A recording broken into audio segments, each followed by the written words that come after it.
Good evening, and welcome to Story Hour. I'm tonight's host, Laura Blackwell. My co-host, the marvelous Daniel Marcus, started Story Hour over 3 years ago in the throes of the pandemic to give us all a way to stay together and read each other's stories. And it's been so much fun, we just never stopped. Story Hour is made possible by an SFWA Givers Grant, so thank you very much, Sephora. Welcome back to those of you returning, and welcome to those of you joining us for the first time. As always, we have two writers reading for their favorite nonprofits. Tonight's readers are J.A. Haigh and Selena Chambers. If you can, please consider donating to tonight's featured nonprofits, the Alana and Madeline Foundation and Florida Freedom to Read Project. J.A. Haigh is reading for the Alana and Madeline Foundation. On 28 April 1996, Alana and Madeline Mychak, aged 6 and 3, were killed alongside their mother and 32 others at Port Arthur in Tasmania. 1 year later, their father, Walter Mychak AM, launched the Alana and Madeline Foundation with some volunteers in the girls' honor, driven by the belief that all children and young people should be able to live a happy and safe life, free from violence and trauma. Through advocacy, prevention, and care, the foundation works to prevent violence and to help those who suffer from it. You can learn more at the alanaandmadeline.org.au. Those names both have several different spellings, so I'm going to drop the link for you in Facebook and in Zoom as well. Selena Chambers is reading for the Florida Freedom to Read Project. Started in January of 2022, the Florida Freedom to Read Project connects parent organizations across the state of Florida and focuses their energy on defending every student's right to access information and ideas while at school, which you know is really what school's supposed to be about, but you don't need me to editorialize here. FFRP's mission is to bring together parent-led groups from across the state of Florida and unite voices to protect every student's right to access information and ideas. FFRP seeks to support public school districts with fulfilling their duty under the law to keep every decision student-centered, especially as they face the so-called parents' right movement. You can learn more at fftrp.org. I'll drop that link later as well.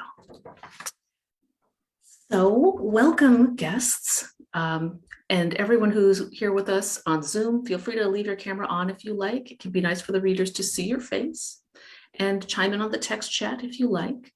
If you're joining us on Facebook, thank you, but please understand that we may not see your messages right away. So I don't believe we discussed who's going to go first, but by our time-honored tradition of letting the person who's calling from furthest away go, that would be Janet from Australia. Does that work for you, J.A. Haigh? Sure. All right, let's go ahead and read your bio off then. J.A. Haigh was raised in the wilds of Tasmania. J.A. Haigh's writing is full of magic and myth. Her short speculative fiction works can be found in such places as Midnight Echo, Kill Your Darlings, Aurealis, Andromeda Spaceways, and Syntax and Salt. May it rest in peace. In 2021, she received a mentorship from the Australasian Horror Writers Association. J.A. currently lives in Newcastle, Australia. You probably pronounced that a little differently, right? No, pretty much the same. About right. Okay. You don't do the full-on UK New School or something. No. With her two delightful children and their witty father. A chef by trade, she is always hard at work on her next dark fantasy novel, busily crafting stories of gritty magic, seasoned with atmospheric horror. She is represented by Chelsea Hensley of KT Literary. Follow her on Twitter at southern_dark or find her online at jhaigh6.wixsite.com/jhaigh. It occurs to me that the recordings don't actually show the chirons, so you may not know that J.A. Haigh is spelled Haigh. The J.A. y'all can probably figure out on your own. J.A. Haigh, welcome. Thank you so much for calling in from the future. very strange. Wonderful. Thanks for having me. It is our pleasure. Love to hear what you've brought for us. Okay, so I'm doing two stories today. The first one is a creepy mermaid story called Bait. It's a bit of an older one. And content warnings for this one are death, implied sexual assault, and gore. So just to keep that in mind. Okay, Bait. The thick grit of wet sand washes around my ankles. Our bait tin is empty, but the sandworms we've come looking for stay forgotten. You mermaids, Tommy shouts. The stretch of the ocean in front of us is oily with sunset, blurring detail, and we stare at the two girls in awed teenage silence until the sun falls behind the trees, leaving the water's surface a sharp blue-black, instantly colder. They don't speak. The taller one glances over at me with a grim smile and dives again, moving under the steady roll of the tide, her long pale arms gliding through the waves. The span of the beach is empty in both directions, just us on the shore and them in the water. And those dark eyes of theirs are hiding whatever they're thinking. Seaweed hair trails over their bare shoulders, and I shiver, imagining water-cold skin. There are definite perks to this little sea-spit town I've ended up in. This time of the evening, all the other town kids are home for dinner or racing their bikes between the servo and the fish and chip shop. The big hauling boats full of men head out later in the night.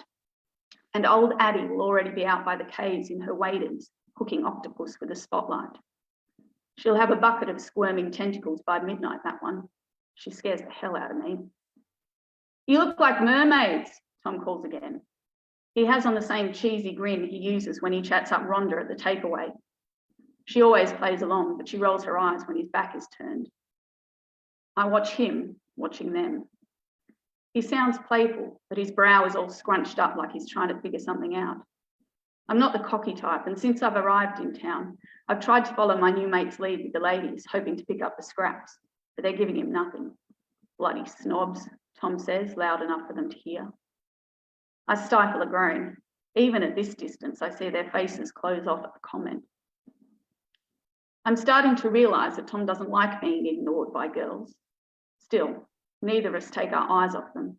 They look good, like an ad, long hair all slicked back and wet, mysterious.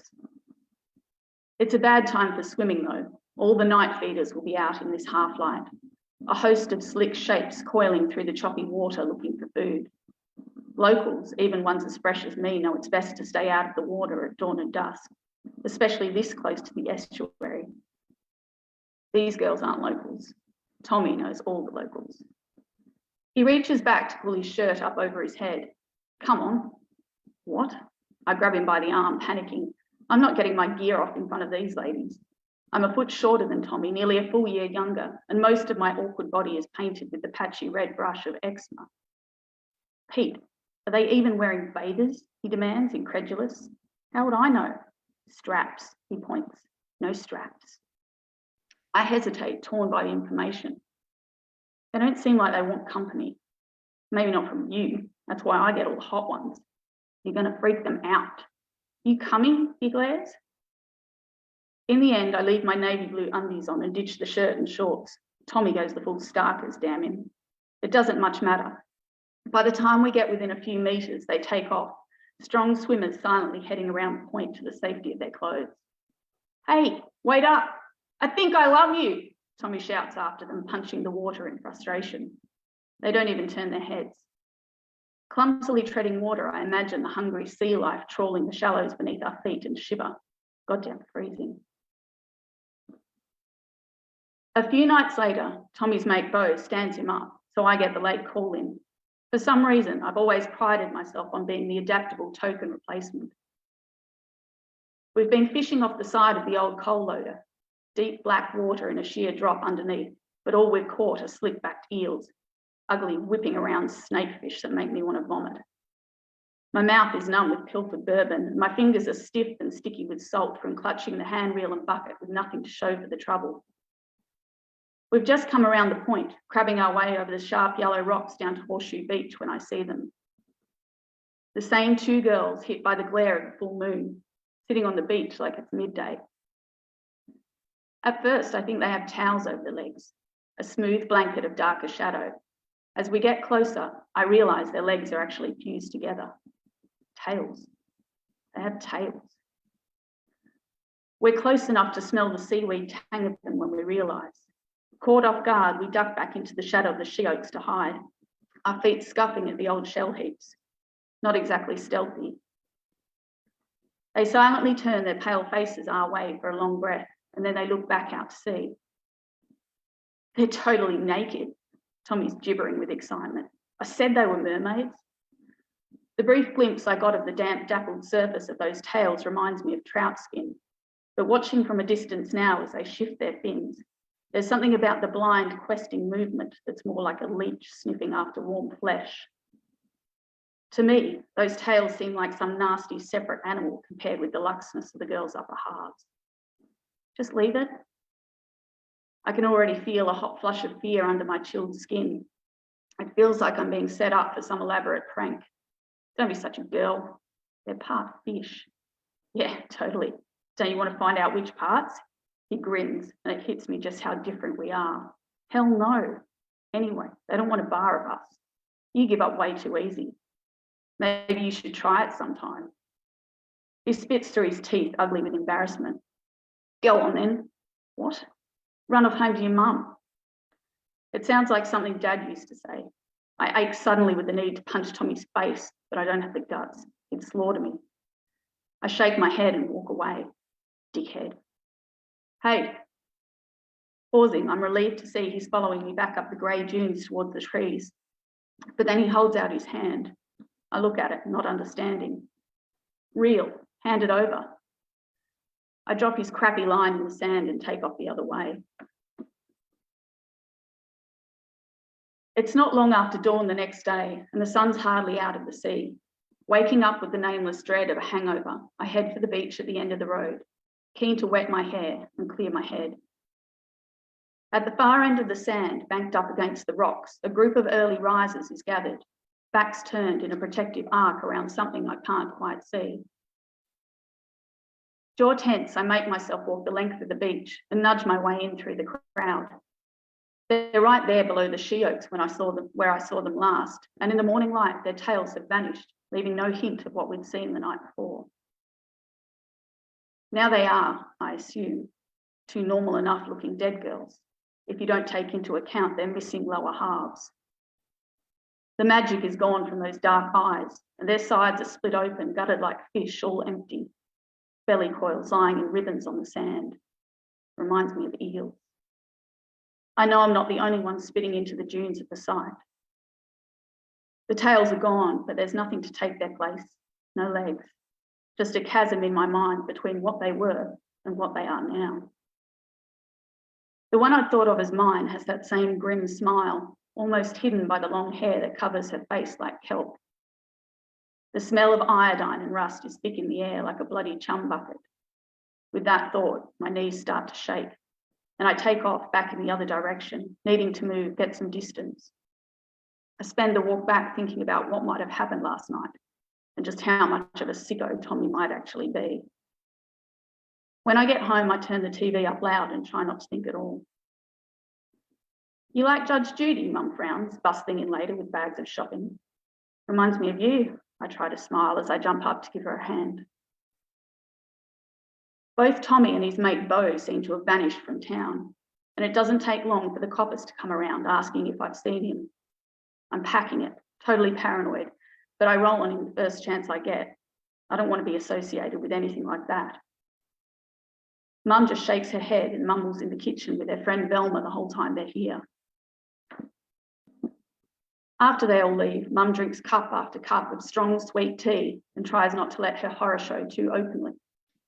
Around dinner time, she says she can't face cooking and sends me down to the takeaway joint to pick something up. Rhonda's relieved that I've come in alone, but at least she has the decency to act worried about Tom. She's the one who tells me those two girls have been missing a good 5 years from Randall's Wharf, next town north. They'd been written off as runaways until now. Back home after, I don't touch the fish, and neither does Mum. The chips go cold on the bench between us. It's a good month after that when I see them bobbing around at the end of the pier, smirking. I have to get up close to be sure, can't quite pinpoint them straight away. They look paler, bloodless, all dark eyes, cold flesh and seaweed hair. Tom and his scabby mate Bo splashing around like a couple of newly minted mermaids. Tommy grins up at me the way he used to with Rhonda, like he wants to kiss me or bite me or something, and I suddenly think he might, given half a chance. They don't talk, don't say a word, just smile and circle. I hold up my fishing knife and look meaningfully at Tommy, but my feet are all too ready to run me back along the jetty. When they lose interest and he glides off into the thick flood of the ocean, I see the swell of a tail break the surface and propel him forward fluidly like some god-awful sea snake. It might be the lifeblood of the town, but let's face it, fishing's a nasty, bloody business. I've worked hard in the shop these last years to keep my feet firmly planted on the ground, and Rhonda with me, though I still drop a line in at the pier most days, try to keep an eye out. Now I hear John Anko went off the side of his tinny drunk Wednesday of last week, and in the early dark of next morning, ancient Addie dredges up Tommy's carcass out by the cave swarming with octopus. He's gutted like a fish too.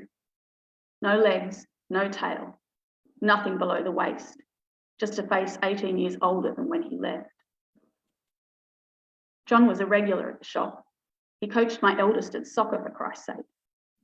I keep on dreading the moment I'm going to see him sliding through the twilight towards me, but I know it's just a matter of time. Truth be told, I still can't stomach fish.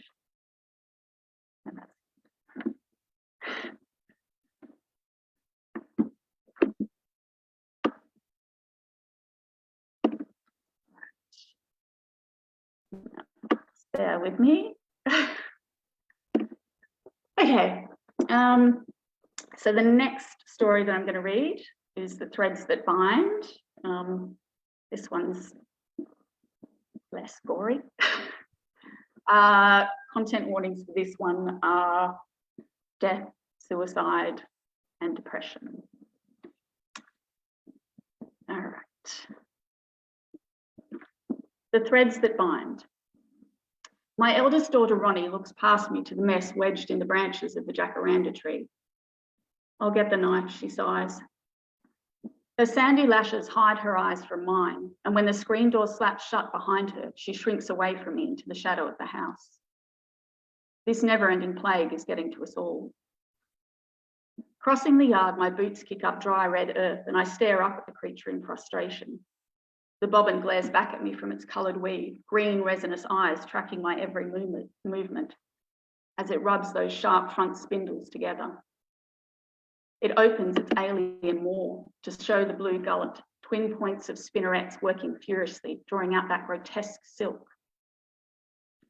The tangled threads that feed continuously from its jaws, binding the bobbin to the branches, unable to take flight, are initially a dusky rose.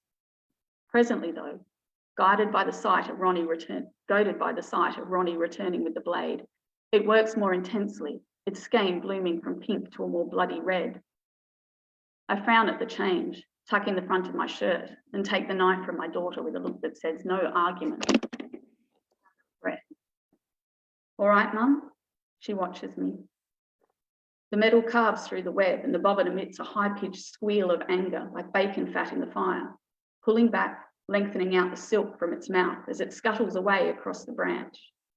I watch it move sharply upwards, like a quick yellow lobster, and try to hide my weariness.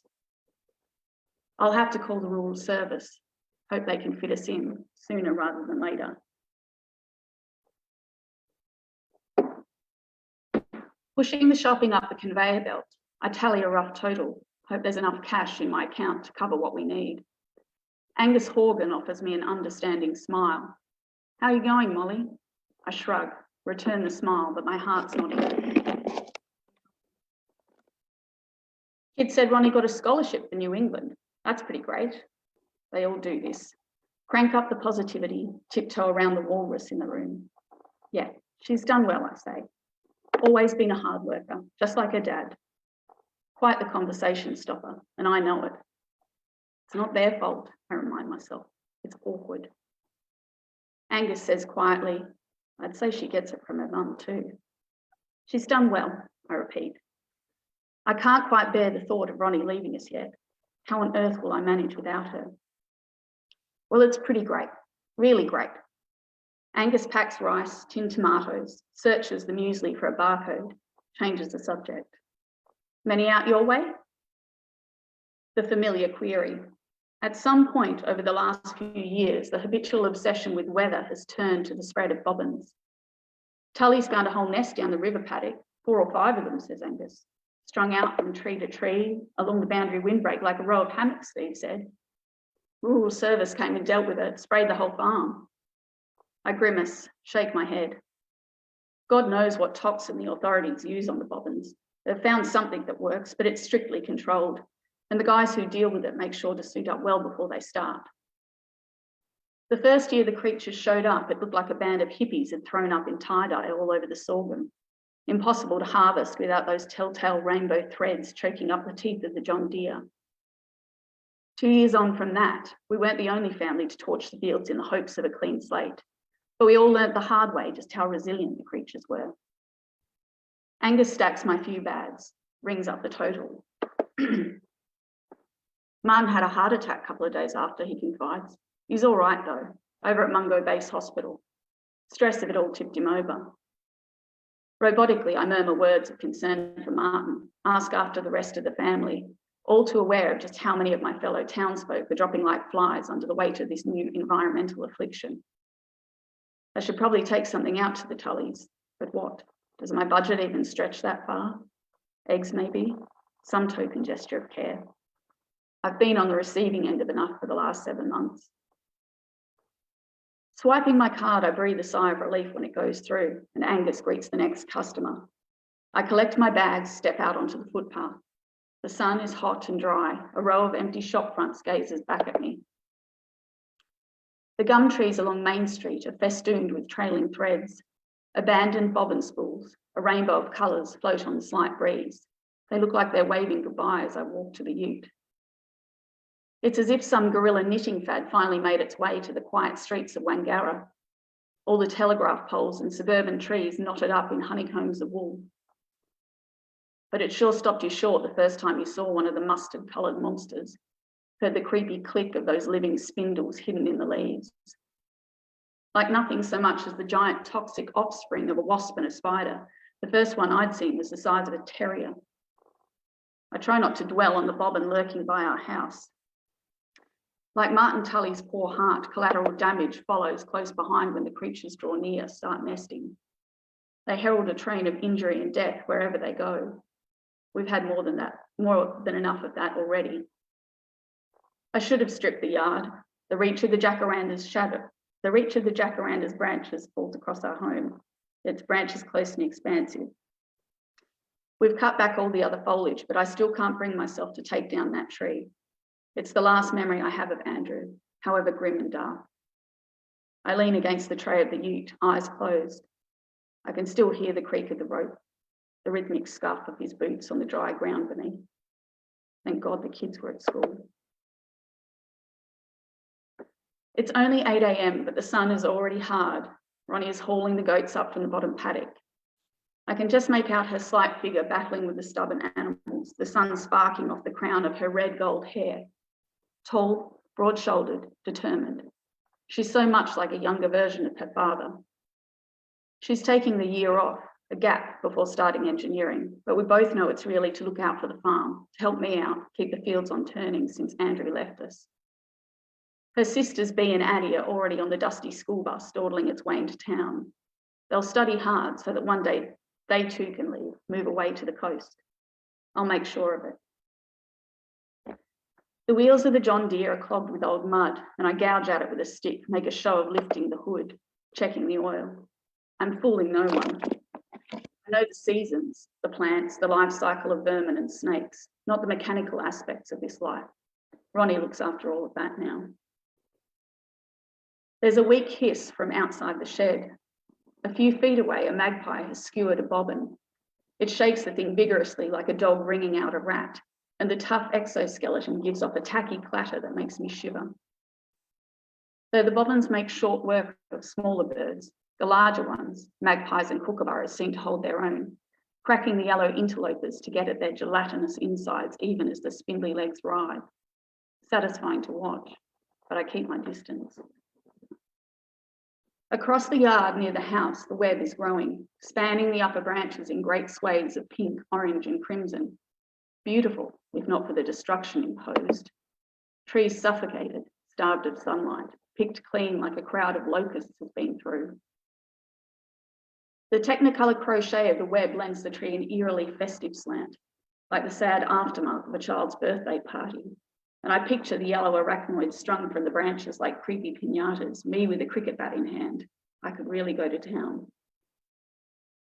In reality, the best I can do is cut back their webs and hope they abandon their chosen perch. A more violent demise triggers the release of respiratory pathogens, akin to a small explosive burst of anthrax. Doesn't seem to affect the birds any though. We might be on the list for the rural service, but it could be weeks before they get to us. I think longingly of the shotgun. 7 days and counting, Ronnie notes, staring out the window. I pass B a plate, smile at little Addie, all gapped teeth and corkscrew hair. Come and eat, I say. Ronnie dumps a handful of cutlery on the table, throws herself into a chair. How long does it take? I shrug. It takes as long as it takes. You know there's 5 of them out there now. 5? I swallow past the clag of mashed potato in my throat. Another 2 since this morning. How many more do they have to be before we become a priority? I set down my fork. What do you want me to do? Call someone? I've tried. The lines are busy all day. I send emails. I go to council. It's not that simple, Ronnie. We're not the only ones struggling. There aren't enough resources to manage it all. I'm frustrated too. They'll get to it when they can. There's not much more we can do. You think Dad would have just let them settle in, take over? I clench my jaw. Across the table, B's small face goes still. Ronnie, I warn, enough.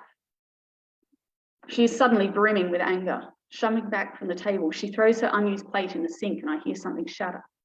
They don't give a damn. Nobody does. What's it going to take, she demands. Another death? She shoulder barges the back door, frame thudding against the side of the house. I put my head in my hands, try not to cry. 2 small figures appear at my side, Addie and B. It's okay, Mama. It's okay, they murmur as one, hands fluttering against my hair, my back. It's okay. I pull them close, tug a weary smile onto my face, but we all know it's not. As the bobbins stitch their way ever closer to our home, advancing under cover of darkness, tightening around us like a net, I struggle to find any peace. Ronnie thinks they're attracted to the light from the windows, pulled like moths to the moon. I'm not convinced. I have an odd sense that they are somehow drawn to us, captured in the orbit of our long-standing grief. In any case, ever since I stumbled across Ronnie sleeping with that god-awful noose cradled in her arms like some forlorn teddy bear, I struggled to trust her judgment like I did. I'm trying not to lean on her slight shoulders too much, watch her constantly for signs of something worse. She suddenly seems so fragile, so brittle. I look at the awkward angles of her teenage frame and see the 3-year-old colt with bruised knees that she used to be. It's beginning to feel like all my days are measured by the lengths of different threads. Another week has passed and the bobbin has gathered yet more friends. The tone of the silk is becoming more ominous, deep organic colours of claret and rust. Against the gloomy backdrop, the yellow thoraxes are starkly visible. Up high in the branches, out of place in the warm riot of coloured threads, a scrap of white paper flaps. Something out of place, if only for being so oddly familiar. I catch a hint of precious final handwriting, and from the cornerstone of Ronnie's righteous anger, fury builds inside me. If they had picked another tree, I might still sleep at night, but this tree, it's like they are on a personal mission to destroy me. I've been there, done that, all by myself. I don't need help. Reaching up, I wrap my fingers around a low branch, set my foot on a solid outgrowth, and leverage my way up the trunk. As I drag myself higher, bark cutting dirty furrows in my skin, I try to ignore the twitching cluster of 8 bobbins away to my left. At my intrusion, they have coalesced into one chittering mass, movements heightened by the strumming of their web as I pick my way around it.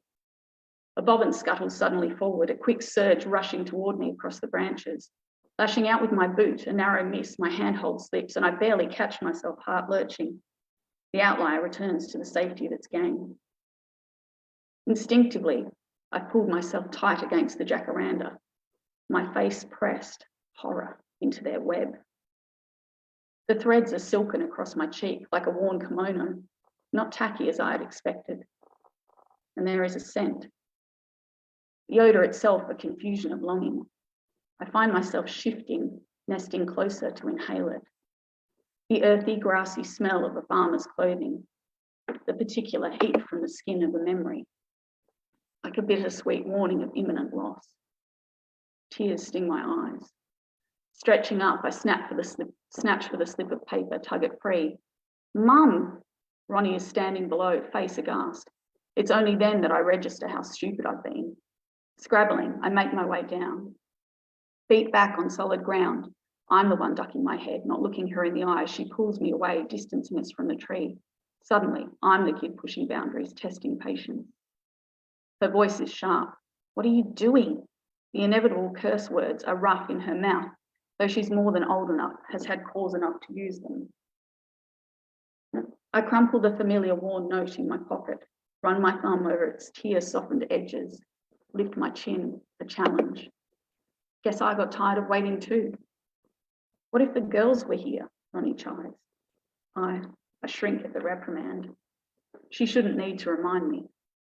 I'm the only one left standing. I'm not always going to be here, you know. I know. I just can't. Her eyes turn glassy, pleading. I know, I repeat. I know. Ronnie shakes her head. You're not listening. I hear the accusation in her words, but my mind is too full of the unexpected scent of him. Andrew, the memories flooding through. Another night, and I wake again to the horrid clacking. So close it sounds like they're inside the walls, rummaging through our house. For over a month now, I haven't slept a full night without waking to their alien chatter. When I head out to feed the chooks at first light, my ears feel clogged, my mind heavy, but there's an odd hum in the air that sets me instantly on edge, a thick vibration that resonates in my bones and brings a heave of loneliness churning over me. Gripping the fence of the chook pen, jaw tight, I wish suddenly that I'd looked in on Ronnie on my way out the door, taken the chance to kiss her silently as she slept, to breathe in the warm, dusty smell of her hair. Tense, I double back towards the house to find my eldest and jolt to a stop, pail in hand, confronted by the large, oblong shape of a red cocoon hanging from the jacaranda. It's almost my size, and I hiss, gutted by the memory it triggers, recoiling from the thought of what might be lurking inside that silken shroud. Andrew. The crimson cocoon swings gently in the breeze like a warning bell. In the branches above, a whole swarm of bobbins, 16 or 17 of them now, more than I've ever seen at once, chitter at the sight of me. A nasty little chorus of gargoyles somehow drawn to this place. It's all too much. One too many insults from these bloody creatures, and I let fly, hurling the bucket at their web. It ricochets off the soft surface, spilling an arc of grain across the yard, and merely sets the cocoon swinging harder.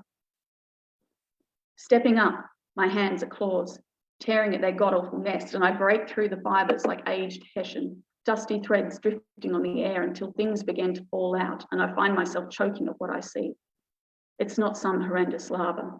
It's so much worse than that. The thick coil of rope comes first, thudding at my feet.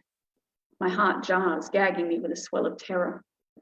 The innocent squeak of the tree branch, the weight of his body in my arms. Photos scatter down, sinking into the red silt of our yard. Andrew nursing baby Ronnie. Another of him with the horses teaching our children to ride. The matchbox car he bought for our firstborn. Like the collection of some malignant bowerbird. Rage swells inside me at each trespass. Is nothing sacred? Then comes Ronnie's favourite beanie, the Mickey Mouse watch we gave her for her 7th birthday. I frown, puzzled. I grip the beanie and snatch at a scrap of fluttering paper. Familiar words, full of grief and apology, making amends for a sudden departure. But the handwriting isn't Andrew's this time. It's Ronnie's. The chorus of bobbins has fallen ominously silent, and behind it, in the vacuum, I hear the sound of the car engine idling in the shed. Loose threads billow around me on updraft. I drop every memory I'm holding, and I run.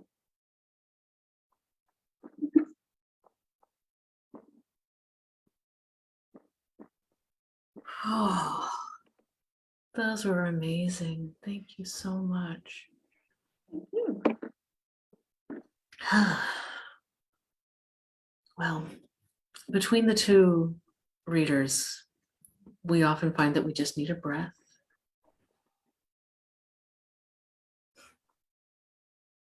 Thank you. Thank you very much. J.A. Haigh, everyone. Our next reader is Selena Chambers. Selena Chambers is the author of Babes in Toyland's Fontanelle for the 33 1/3 book series from Bloomsbury Academic, and the weird historical fiction collection Calls for Submission from Pelicanesis. Both her fiction and her nonfiction have been translated and published in over 7 countries outside the US, and nominated for several awards, including the Hugo Award and the World Fantasy Award twice. You can find her online at selenachambers.com, on Twitter and Instagram as Bablu Zombie, or on Substack. Selena, welcome. Thank you. It's really great to be here. Wonderful to have you. What did you bring for us tonight? So I'm going to read from Sisterhoods. It's edited by Nate Peterson. It came out last year through Chaosium. My story is called The Veils of Sanctuary, and that's Baby. She'll be joining us, I'm sure. So I want to just sort of explain what I'm doing. This is an epistolary story told through emails, and the emails all come from one person. So rather than do from and to, I will just kind of set it up in the beginning and then just introduce each email with a new date. Content warnings, everything's a little implicit, but I would warn that there are mentions of suicide, positive uses of psychedelics and hallucinogens, allusions to rape and possibly sexual assault, but again, it's not too gritty or graphic. All right. The Veils of Sanctuary. From E.M. Barton at redacted.edu, date Thursday, August 27th, 2015, to CHJ at redacted.edu, subject, J'arrive. Dear Dr. J, I have made it to Paris and I am settling in. My appointment for the bibliothèque isn't until tomorrow, and so I have spent these past few days exploring and getting to know my neighborhood. My apartment is on the crooked Rue de la Montagne Sainte-Geneviève, and the hour is marked by the ancient bell at Saint-Étienne-de-Mont. It isn't exactly what I expected. Champagne does not flow from the fountains. The people here are very serious and preoccupied with getting to and from the office, and the cafes are full of tourists who ignore the truth behind the history they attempt to recreate. The Latin Quarter is especially disarming because it is donned in medieval drapery. The mornings have a morbid pall, and the slate white of the tall, crooked buildings on Cardinal Lemoine do not seem like the heart of lost generation frolics, but more like teeth jutting from a gaping jaw. This makes Paris seem like a corpse, doesn't it? If so, then I am the maggot crawling and devouring its ruins. No, it isn't a corpse. It's more somber than that. Paris is like a church filled with the sacred relics of culture and history, and it constantly craves communion and sacrament. Is this why you sent me here? So I could commune with my personal idols? Of course, I've always wanted to come here. In high school, I used to make little lists of things I wanted to do with my life. Live in Paris was always number one. While I can't say I've achieved that list, thanks to your belief in my work in the Arnold Fellowship, I can now cross it off as a dream half realized, which is more than I've been able to afford in the way of dreams. Just from my commute from CDG alone, have I already found myself pausing in reverie before Pont Neuf and gazing down into the murky river where Beatrice Vale drowned herself. That's what everyone else maintains anyway. I, of course, don't believe it. But so far in scholarship, there's been no figure present that would have wanted her dead.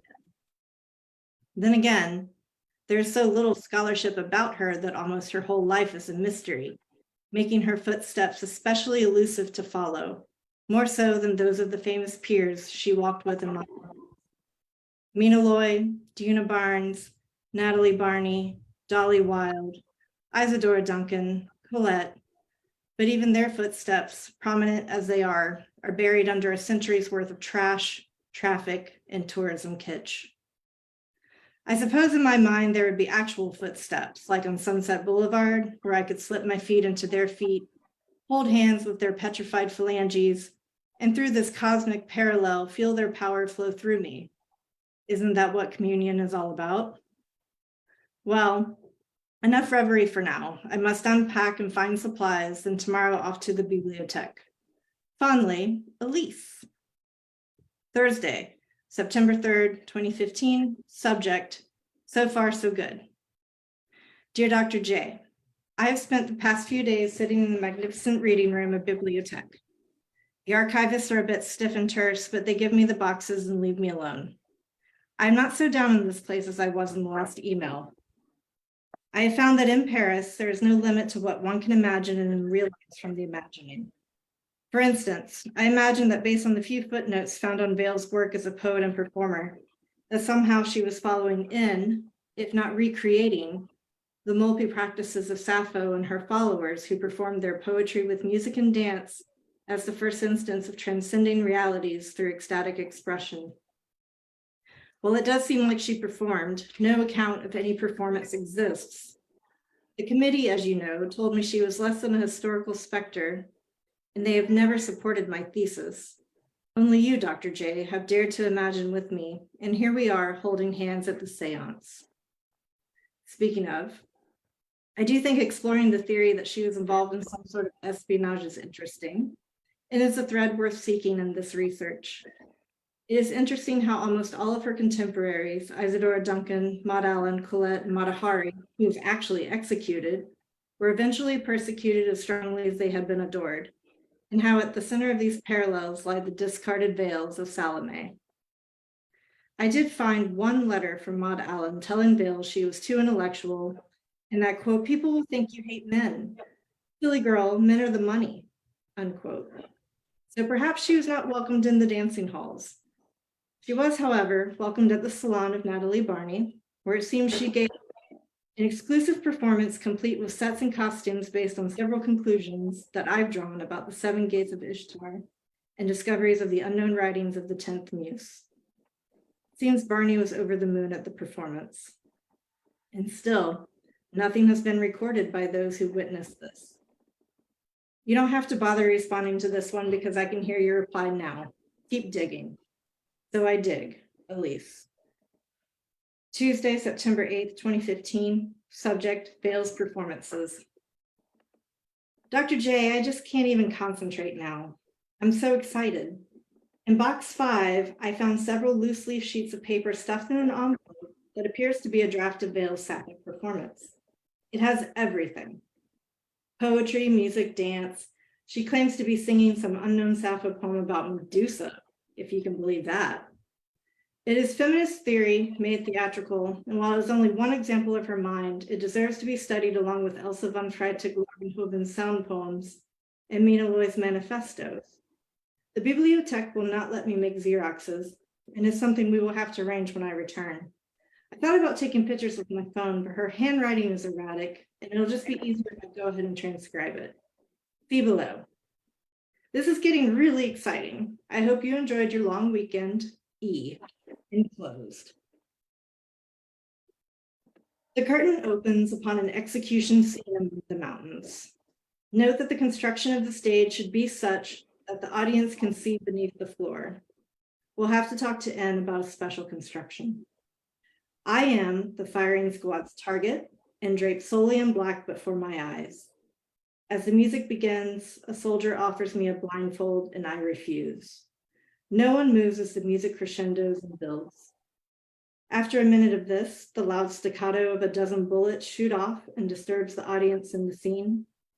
I let my body tug against the lead now imagined in my flesh. I crumble to the ground. The leading officer walks over to my prostrate body and presents to the audience his sword, which then falls upon my head. He grabs the head by the hair and presents it to the stage and to the audience.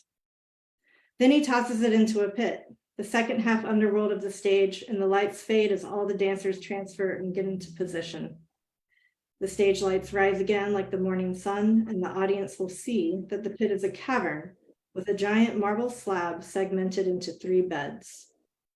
3 dancers dressed as beautiful gorgons sleep. The soldier, who has traded in his fatigues for a Grecian skirt, but has kept his sword, sneaks into their lair. He dances a dooming minuet around the slumbering sisters. He has targeted the middle one, and he pulls her up and out of the bed by her thick curly hair that must be adorned to shoot around her like a writhing serpentine halo. He then cuts her head off. Note, we'll need to hire a papier-mâché artist to recreate our heads and get advice from H on ways to produce these guillotine-like illusions. He reaches into his leather satchel slung in his side and pulls out a large jorum. Into this, he places the sister's head.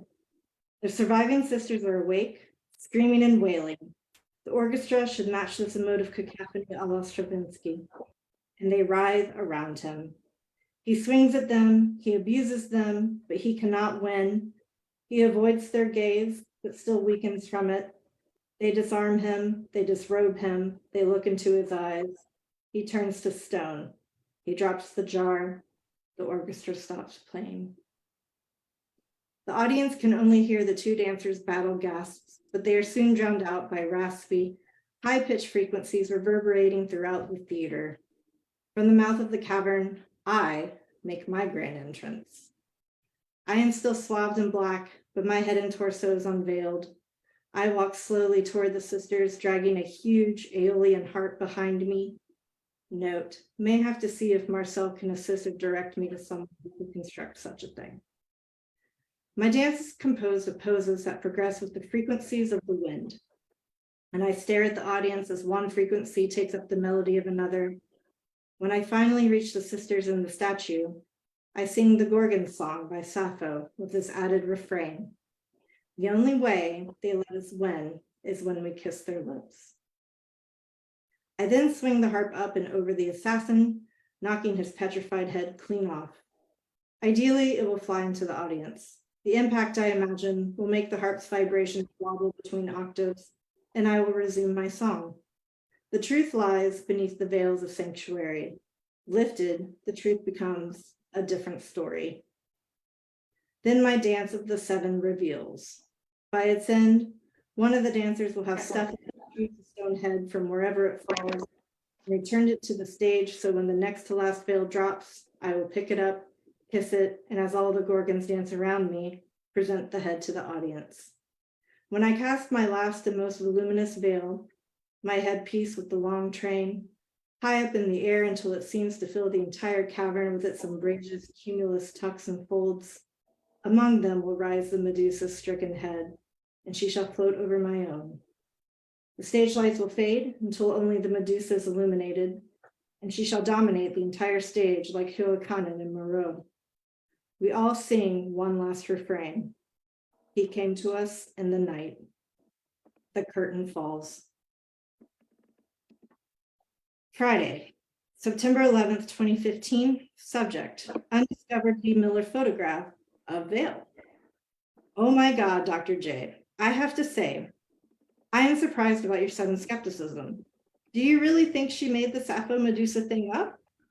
I mean, the possibility of her having discovered such a thing is as great as her not having done it.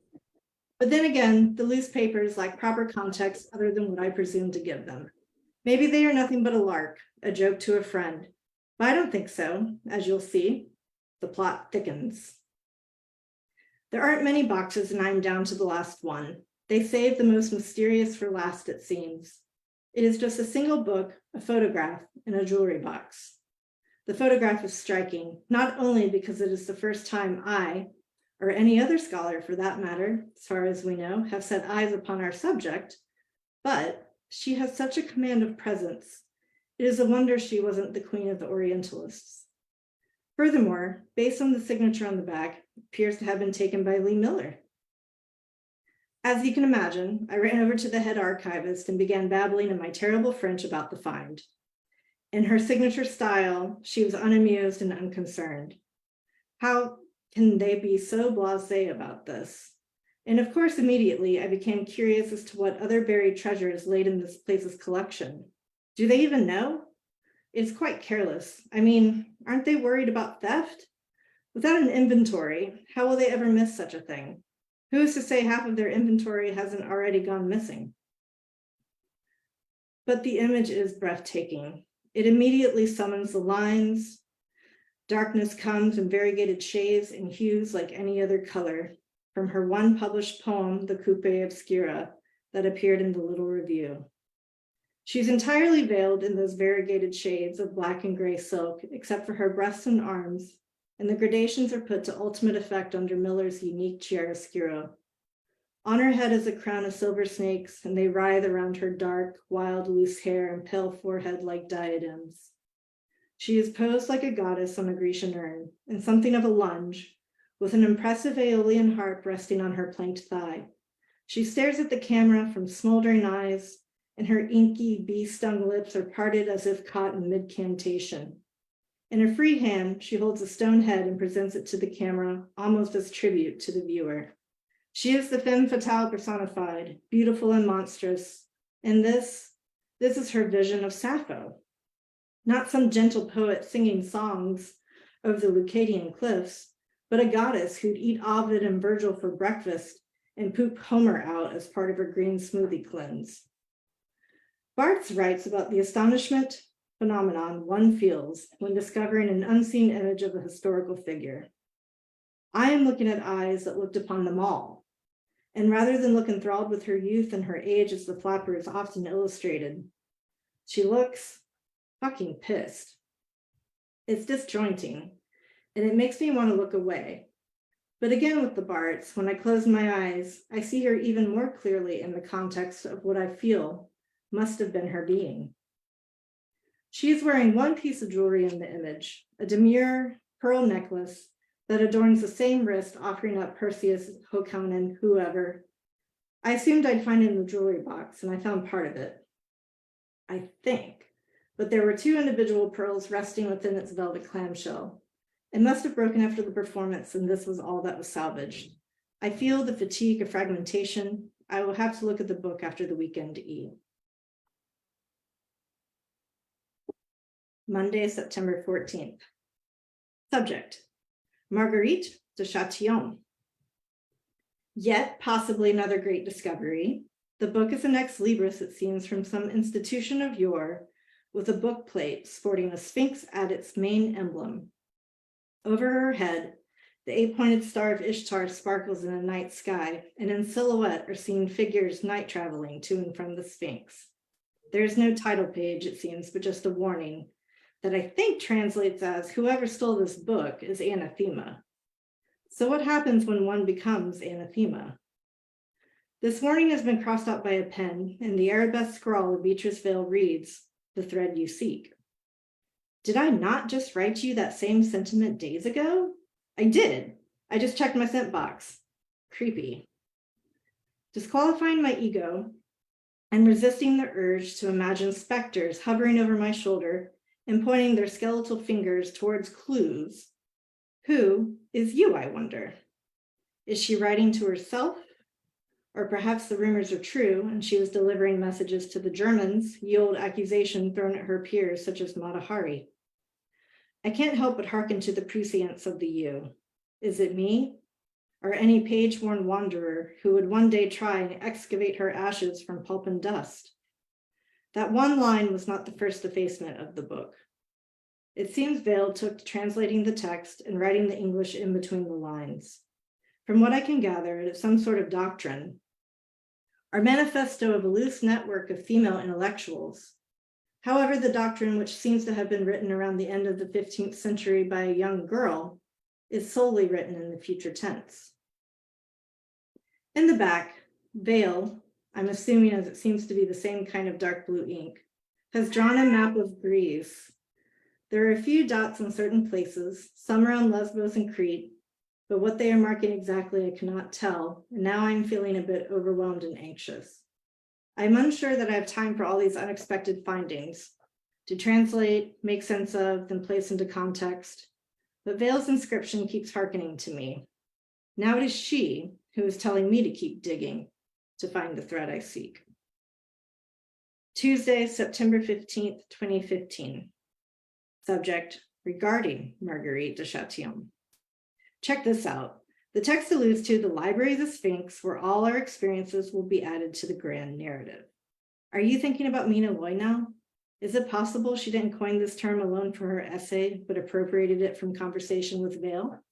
If Vale knew of this text, had stolen it, as it seems, would she not have, out of pride or scholastic spirit, shared it with a few of her contemporaries? Were they even that good of friends, you think? Perhaps Loy accessed another copy in her earlier travels in Florence or in Munich, perhaps even Mexico. I cannot recall exactly when it was Loy wrote that essay. You are, of course, the expert, so I'll leave that to ferment for a while. In any case, it seems the Library of the Sphinx was some kind of spiritual place, the Mecca to the sisterhood where, quote, each soror has within her a passage, which would eventually lead to this library. What I can't quite figure out is where it might be, if it is in fact physical. Based on Vale's translation, the doctrine may be advocating a more internal journey. Within our mind is the temple, draped in the veils of sanctuary.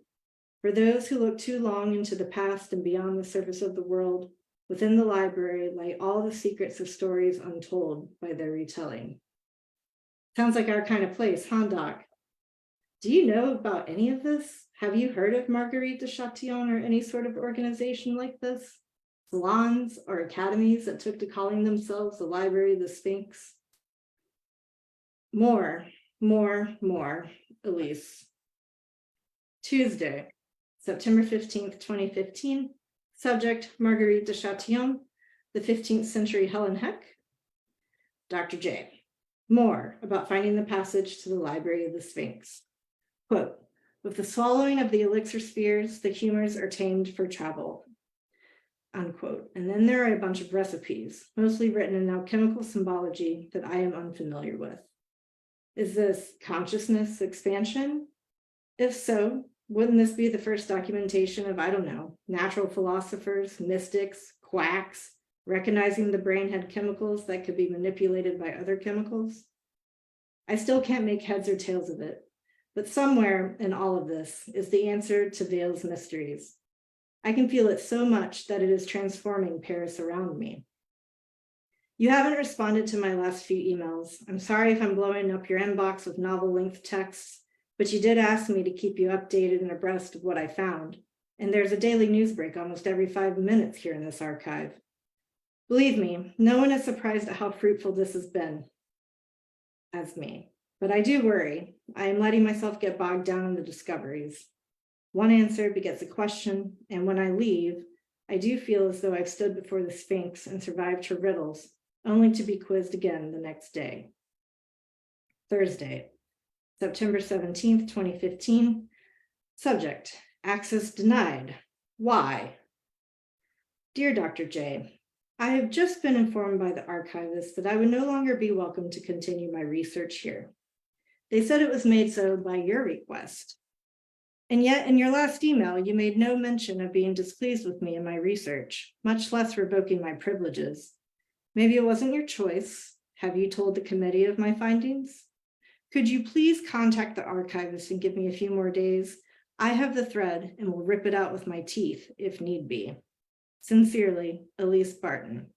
Your doctoral candidate still, I hope. Thursday, September 17th. Subject regarding access denied. Why? C. I have stopped pretending days ago that these are faint footprints in the dust of time.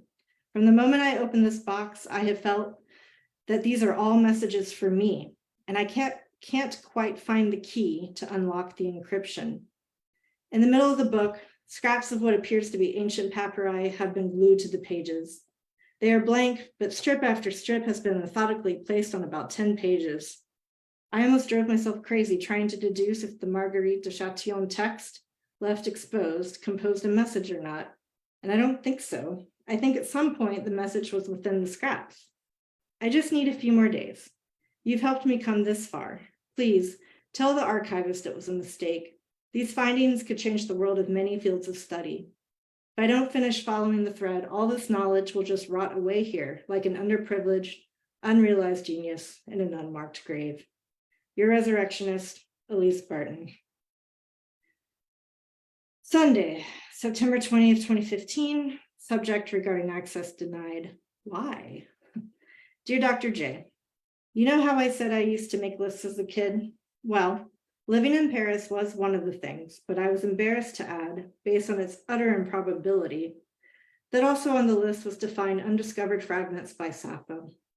But when I wrote that, I imagined I'd be some kind of Egyptologist invading tombs and finding the scraps within the jaw of mummified alligators or something, not as an English graduate student going through archives in a private library in Paris. But I think I have. Not that any of you seem to care. It was an accident. I was drinking wine and turned the glass over onto the text. Worried that the wine would seep into the pages and run the ink, I held it over my radiator for a few minutes. When I looked at the page to assess the damage, I saw that developing on the papyrus scripts were letters, words, a cryptograph that I thought was more of those alchemical symbols I saw in the recipes, but I realized were Greek. Aeolian, actually. Invisible ink? Invisible ink. I have spent the past few days translating, and what I believe these scraps are, what these scraps compose, is the Medusa song Vale alludes to in the Veils of Sanctuary draft. I believe this is the transcription of some sort on Vale's part, which not only points to her having made a grand discovery, but also to her skill and knowledge in espionage. Who else used invisible ink? Let's see, Mata Hari, right? Even so, I don't think she spied for any government, but for this Bablu sisterhood I keep seeing referenced in the text. If my Latin, and Lord, my Greek too, is correct, this is some sort of secret society that collects intelligence, keepers of forbidden and lost knowledge. Why else glue these scraps in this text? Where are the originals? How on earth did Vale discover them? It seems dramatic, but is this the kind of stuff that compelled her to make her own grave? You're wondering then, did Elise steal the stolen book? With my access revoked, it was the only choice I had. I did what I believe Vale would have had me do, what I believe Vale was compelled to do. I am following in the footsteps like I was sent here to do. I can't help where they lead. It is the thread I seek. If I had been really smart, I would have taken the pearls and photographed too. Perhaps I have. If you wrote back, perhaps I'd tell you. E. Thursday, September 24th, 2015, regarding your flight on September 25th from Paris, Charles de Gaulle.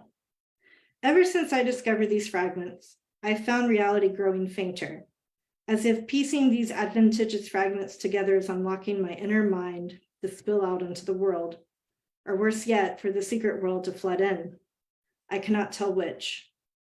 I believe the elixir spheres are the pearls in the box. They are pills of some kind, and I think they helped whoever took them to break through the veils of sanctuary, as Marguerite de Chatillon writes. And I am certain that Vale possessing them indicates she was part of this clandestine coterie, and perhaps it was by taking these pearls that she made her discoveries. There is no record of her traveling anywhere from her Midwest origins other than straight to Paris. Nowhere else, on the surface at least. Ishtar's journey to the underground was very much on her mind, and how through the first 4 gates she died, then through the next she was reborn. Quote, thus the knowledge of the Sphinx was revealed to her, and it is this knowledge that is always shorn by the sword. These tickets are your blade then. I am to leave tomorrow. I had 3 more weeks. I don't want to go. I feel I have found her footsteps. I want to follow, but if I can no longer conduct my research, then what is the point? See you soon, I guess, Elise. Thursday, September 24th, 2015. Subject, your flight. Finally, a response from you. Why do you evade my questioning about the Bablu? You say it is unimportant. It seems like the most important thread, does it not, to Vale's work and life? And I am certain this is a lost poem of Sappho. I am in the church. This text is my Bible. These pearls my communion. Beatrice Vale's footsteps glow in the streets of Paris and end at the bottom of the Seine. It is the first gate, and I must dance and dance some more for the gatekeepers to let me in. I danced for them once. I danced for you. But now I realize it was you. You came to me in the night, see. But you will come to me no more because now I know about the power.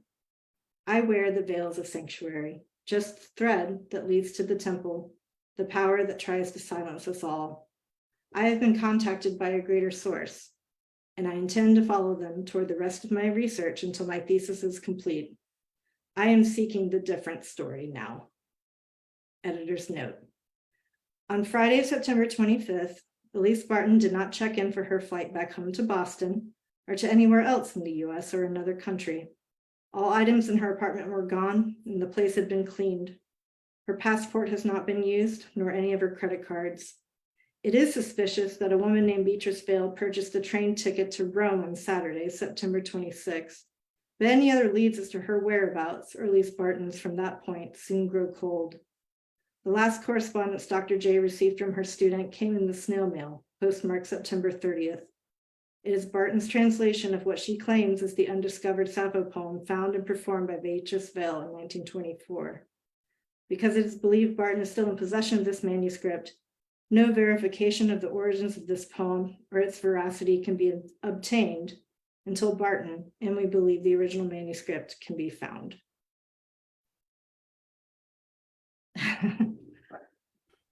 That was marvelous. Thank you, Selena. Thank you.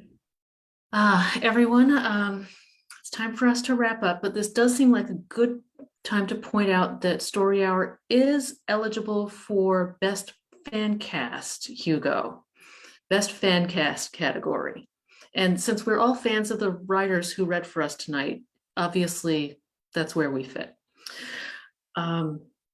We're here every week. Next week, our readers are Samantha Mills and Jan Stinchcomb. I do recommend checking the webpage at storyhour2020.com to see if there are any changes, see who else might be coming up. And the Story Hour page on Facebook has all the videos from Story Hour, so you can watch any you may have missed or watch this one as many times as you please. J.A. Haigh, Selena Chambers, thank you both so much for joining us tonight and reading your wonderful stories for us. Thank you to my co-host, Daniel Marcus, and thank you to all of you who are here now, all of you who are joining us in the future in the same Story Hour. Good night.